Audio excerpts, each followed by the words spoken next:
किसी से भी प्यार करने के लिए आपका अवेलेबल होना और अनअवेलेबल होना दोनों ही चीज़ जरूरी होती है, क्योंकि जब आप अवेलेबल होते हैं तो वो आपसे प्यार करता है, और जब आप अनअवेलेबल होते हैं यानी कि अनुपस्थित होते हैं तो वो आपकी यादों से प्यार करता है, आपको मिस करता है। बट ज़्यादातर लोग गलती यही करते हैं कि वो सामने वाले में अपने लिए भरपूर इंटरेस्ट पैदा करे बिना ही अनअवेलेबल रहना शुरू कर देते हैं, उसे इग्नोर करना शुरू कर देते हैं, जिससे कि ये होता है कि सामने वाला हमें चेस तो करता ही नहीं है बल्कि उल्टा किसी और से अट्रैक्ट हो जाता है, उससे बात करना शुरू कर देता है और हमें बहुत ही जल्दी भूल जाता है। मतलब सीधा सा यही है कि जब हम अवेलेबल होकर कुछ नहीं उखाड़ पाते हैं ना, उसे अट्रैक्ट नहीं कर पाते हैं, तो हम अनअवेलेबल रहना शुरू कर देते हैं और ऐसा सोचते हैं कि वो खुद ही हमारे पीछे आएगा, हमें चेस करेगा। बट यही हमारी सबसे बड़ी गलती होती है।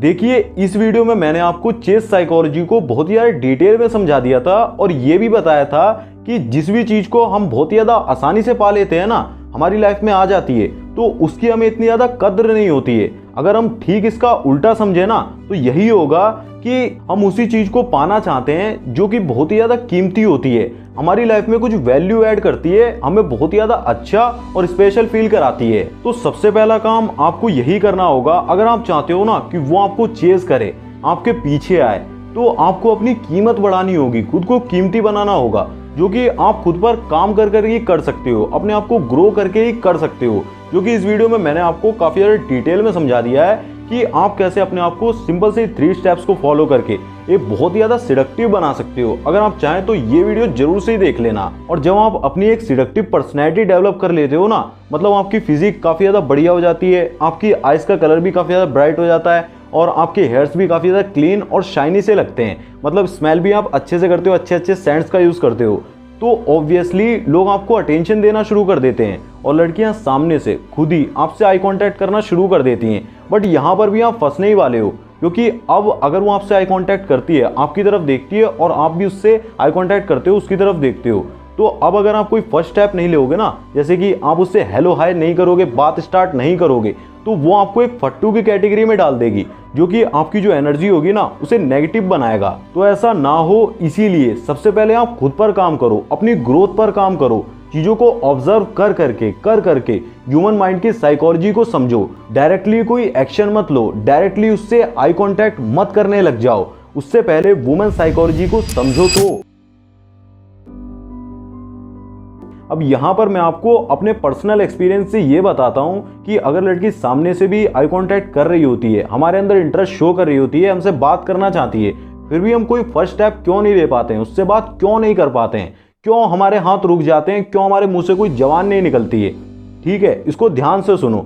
होता क्या है, हमें कुछ चाहिए होता है, हम बात करने से पहले ही बहुत सारी चीज़ें इमेजिन करना शुरू कर देते हैं, जैसे कि अगर मैंने इससे बात करी, इसने हल्ला कर दिया तो क्या होगा, कहीं मैं फंस ना जाऊं, कहीं ये मुझे ना बोल दे, कहीं ये मुझे रिजेक्ट ना कर दे। हम रिलेशनशिप के बारे में ही सोचने लगते हैं कि कहीं मैं अगर इसके साथ रिलेशनशिप में आ गया तो उसके बाद क्या क्या होगा, शादी, बच्चे, सेक्स, मतलब हमारा दिमाग पूरी तरीके से प्रेशर से भर जाता है और कई लोग तो बहुत ही ज़्यादा आगे निकल जाते हैं, जिसकी वजह से हम कभी पहल कर ही नहीं पाते हैं। अब देखिए, यहाँ पर जो मेन जड़ है ना, वो किसी से कुछ चाहना ही है, आप उसे पा लेना चाहते हो, उससे कुछ चाहिए आपको, मतलब आप उसके साथ करना चाहते हो, उसके साथ सोना चाहते हो, रिलेशनशिप में आना चाहते हो, कुछ भी अगर आप सोच रहे हो ना पा लेने की, तो वहाँ पर ही आपके हाथ भी लड़खड़ाएंगे, आप कांपने भी लगोगे, आपकी जीभ भी लड़खड़ाएगी, आप हकलाने लगोगे, वहीं पर ये सारी चीज़ें होंगी। जब आप सीधा आपकी इंटेंशन जो होगी ना, सीधा उससे बात करने की होगी ना, मतलब उससे आप डायरेक्टली बस बात करना चाहते हो, उसके बारे में जानना चाहते हो, उसके बाद चीज़ों को आगे बढ़ाओगे, तब वहाँ पर ऐसा कुछ भी नहीं होगा, वहाँ पर आप बिल्कुल भी नहीं कांपोगे। तो इसीलिए मेन जड़ को पकड़ो, मेन जड़ चाहना ही होती है। देखिए, अगर हम सेक्स को दिमाग में रखकर किसी भी लड़की को अप्रोच कर भी देते हैं ना, मतलब पहले से हमारी इंटेंशंस गलत हैं, तो चीज़ें खराब ही होने वाली हैं, क्योंकि हम चीज़ों को बहुत ही जल्दी आगे बढ़ाना चाहेंगे। पहले कॉल पर बात करेंगे, वीडियो कॉल पर आ जाएंगे, मिल लेंगे, सब कुछ कर लेंगे, और जैसे ही वो हमें ज़्यादा भाव देना शुरू कर देगी ना, जैसे ही हम थोड़ी बहुत डर्टी बातें करेंगे, डर्टी जोक्स मारेंगे, उसे भी वो इग्नोर करना शुरू कर देगी, हमें कुछ गलत नहीं बोलेगी, ऑफेंड नहीं करेगी, तो हम कुछ ना कुछ ऐसा उठपटांग जरूर से ही कर बैठेंगे, कुछ ना कुछ ऐसा जरूर से ही बोल बैठेंगे, जिसकी वजह से वो लड़की तो मतलब हमारी लाइफ से जाएगी और हमारे पास एक इंटरेस्टिंग इंसान को समझने का जो मौका था ना, एक नई चीज़ को सीखने का जो मौका था, रिलेशनशिप को डेवलप करने का, वो भी चला जाएगा। क्योंकि जो लड़कियां होती है ना, वो बहुत ही ज़्यादा चीज़ों को स्लो डेवलप करना चाहती हैं। उनका कभी ऐसा नहीं होता कि अचानक से ही कोई लाइफ में आया और एकदम से रिलेशनशिप बहुत ही बढ़िया हो गया, उन्होंने आई लव यू बोल दिया। ऐसा बहुत ही कम केसेस में होता है। उन्हें स्लो बिल्डअप चाहिए होता है, ना कि मैस्कुलिन एनर्जी की तरह कि अचानक से कोई पीक आई और सब कुछ ठंडा हो गया, लाइक मेल ऑर्गेज्म। ऐसा बिल्कुल भी नहीं होता है। वो चीज़ों को हमेशा धीरे धीरे आगे बढ़ाना चाहती हैं। इनफैक्ट अगर वो आप में इंटरेस्टेड भी होगी ना, आपको एज अ फ्यूचर पार्टनर देख भी रही होगी, तो वो हर छोटे छोटे पॉइंट पर आपको जज करेगी। आपके हर एक पॉइंट को दबा दबा कर देखेगी कि ये किस तरीके से गुस्सा करता है, ये कैसे मेरी बातों को समझता है और किस हद तक मतलब ये कंट्रोल कर सकता है अपने आप को। ना कि सीधा आपकी तरह करेगी कि पहले बात फिर मुलाकात, चलो सेक्स करते हैं। ऐसा बिल्कुल भी नहीं होगा। और जब आप ऐसी इंटेंशंस के साथ किसी रिलेशनशिप में जाते हैं ना, किसी को अप्रोच करते हैं कि आप जेन्युइनली उसके बारे में जानना चाहते हैं, उसे अच्छा फील कराते हैं, उसे स्पेशल फील कराते हैं, तो ऑटोमेटिकली आप उनके लिए बहुत ही ज़्यादा कीमती इंसान बन जाते हैं। वो हमेशा ही आपके पीछे भी आएंगे, आपको पाना भी चाहेंगे। लेकिन अगर आप अपने बारे में ज़्यादा इंटरेस्टेड हैं, अपने बारे में बताने में, या फिर आप चाहते हैं कि वो मुझ में इंटरेस्ट लेना शुरू कर दे, तो जब भी आपकी ऐसी इंटेंशंस होगी, आपकी रिलेशनशिप हमेशा डिस्ट्रॉय होने वाली है। कभी ना कभी ब्रेकअप होगा और आपकी लाइफ, जिसे कहते हैं ना, ग्रोथ नहीं हो पाएगी। आपको समझना होगा कि एक बेहतर रिलेशनशिप वही इंसान डेवलप कर सकता है जो कि अपनी ग्रोथ तो कर ही रहा है, चीज़ों को ऑब्जर्व कर करके सीख रहा है और रिलेशनशिप में आकर भी सीख रहा है। उसकी लाइफ में कोई आ रहा है, जा रहा है, उससे फर्क नहीं पड़ रहा है, वो खुद की ग्रोथ पर ज़्यादा ध्यान दे रहा है। तो इस चीज़ को जो प्रायोरिटी में रखता है ना, उसकी रिलेशनशिप ही बेहतर हो पाती है, वही लॉन्ग टर्म में सर्वाइव कर पाता है। देखिए, ये बात हमेशा याद रखो कि दुनिया का हर इंसान अपने से सबसे ज़्यादा प्यार करता है। और जब आप उसके बारे में जानने में इंटरेस्टेड नज़र आते हैं, उत्सुक नज़र आते हैं, तो वो ऑटोमेटिकली आपके पीछे आएगा। आप कभी भी उसे आपको जानने के लिए मजबूर मत करो, आपको समझने के लिए मजबूर मत करो, बल्कि उल्टा आप उसे जानने के लिए जेन्युइनली इंटरेस्टेड हो, ऐसा उसे फील कराओ, उसे ऐसा महसूस कराओ। तब जाके कहीं उसके मन में कुछ ऐसी यादें बिल्ड हो पाएंगी, ऐसा कुछ बिल्ड हो पाएगा जिससे कि आपके अनअवेलेबल होने के बाद भी वो आपको मिस करेगा, आपको याद करेगा और आपके पीछे आएगा। तब जाके ये जो चेस साइकोलॉजी है ना, ये वर्क करती है। अब अगर पूरी वीडियो को मैं कुछ सिंपल वर्ड्स में समराइज करूँ ना, तो कुछ इंपॉर्टेंट पॉइंट्स निकल कर आते हैं जिनको आपको हमेशा ही ध्यान में रखना है। अगर आप सिर्फ इन्हीं को ही समझ लेते हो ना, तो समझ लो कि पूरी वीडियो को समझ जाओगे।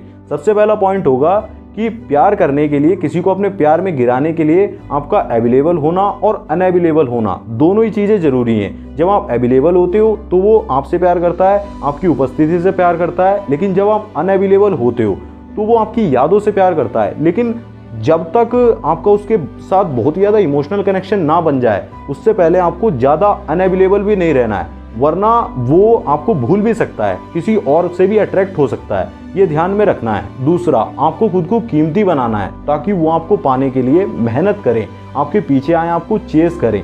तीसरा, आप खुद को कीमती बनाओगे कैसे? उन्हें स्पेशल फील कराकर, उनके अंदर जेन्युइन इंटरेस्ट शो करके, ना कि आपको खुद को एक सुपर हीरो की तरह प्रेजेंट करना है और ये सोचते रहना है कि वो आपके पीछे आए, आपको चेस करें। ऐसा नहीं करना है, ये गलती होगी। चौथा, हमेशा अपनी इंटेंशंस को साफ रखना है, क्योंकि जब आपका बीज ही गलत होगा तो फसल भी गलत ही होगी। पांचवा, इंटेंशंस क्या होती हैं? सही इंटेंशंस किसे कहते हैं? जब आप सामने वाले के बारे में जानने में इंटरेस्टेड होते हो, उससे पहले में नहीं सोचते हो, जब तक कि रियलिटी में वो सिचुएशन क्रिएट ना हो जाए, तब उसे हम कहेंगे कि आपकी इंटेंशंस सही हैं। सब कुछ आप तरीके से डेवलप करते हो, स्टेप बाय स्टेप चलते हो, तो आपकी इंटेंशंस सही होती हैं। अब अगर आप इन सिंपल से पॉइंट्स को अपने दिमाग में रखते हो ना, तो आप एक बेहतर इंसान भी बन पाओगे और एक बेहतर और स्ट्रॉन्ग रिलेशनशिप को भी डेवलप कर पाओगे, बिल्ड कर पाओगे।